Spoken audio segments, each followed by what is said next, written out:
tech industry. Yeah. What is that? What are all the dynamics that play out for you? Do you care at this point to cater to? You mentioned, not building for VCs. How do you think about those relationships?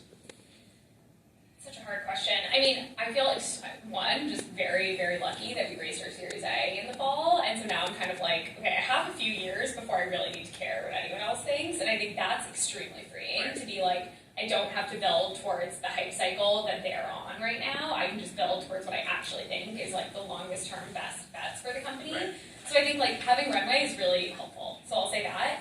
I think it's funny because when we raised capital the first time in 2021, I mean, what a joke. I opened my eyes and people were like, here's money. Yes. And it was just ridiculous compared to what it is now. Very different. But back then it was like, why would you ever do anything B2B, like go direct to consumer, whatever. And then when we raised our Series A, everyone was like, where's your B2B channel? Like, prove to me that you're going to have enterprise value. Why aren't you selling into health systems?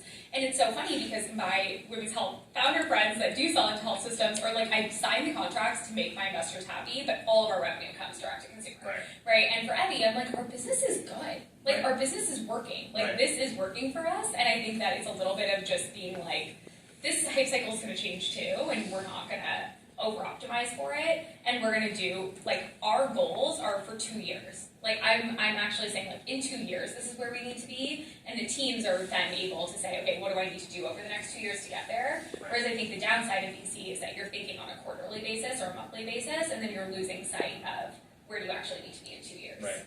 Which ultimately, at the end of the day, for something like health tech is even more important, probably, than pretty much any in other science. area. I'm like, we're doing science. Yeah. Like, I don't know, we could be wrong. We need time to take multiple shots on goal, because the first time, like, by definition, we're probably going to be. Which would lead